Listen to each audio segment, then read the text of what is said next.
Christ Triumphant for January 10th. The reading is entitled Setting Aside Divine Authority. Ezekiel 28:18. Thou hast defiled thy sanctuaries by the multitude of thine iniquities. The high honors conferred upon Lucifer were not appreciated as the gift of God and called forth no gratitude to the Creator. He gloried in his brightness and exaltation, and aspired to be equal with God. He was beloved and reverenced by the heavenly host. Angels delighted to execute his commands, and he was clothed with wisdom and glory above them all. Yet the Son of God was the acknowledged sovereign of heaven, one in power and authority with the Father. In all the counsels of God, Christ was a participant, while Lucifer was not permitted thus to enter into the divine purposes.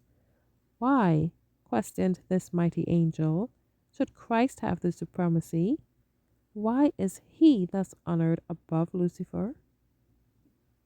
To the very close of the controversy in heaven, the great usurper continued to justify himself. When it was announced that with all his sympathizers he must be expelled from the abode of bliss, then the rebel leader boldly avowed his contempt for the Creator's law. He denounced the divine statutes as a restriction of their liberty and declared that it was his purpose to secure the abolition of law. With one accord, Satan and his host threw the blame of their rebellion wholly upon Christ, declaring that if they had not been reproved, they would never have rebelled.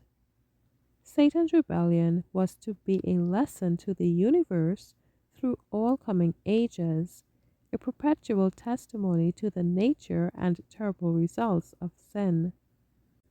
The working out of Satan's rule, its effects upon both humans and angels, should show what must be the fruit of setting aside the divine authority. It would testify that with the existence of God's government and his law is bound up the well-being of all the creatures he has made. Thus the history of this terrible experiment of rebellion was to be a perpetual safeguard to all holy intelligences, to prevent them from being deceived as to the nature of transgression, to save them from committing sin and suffering its punishment.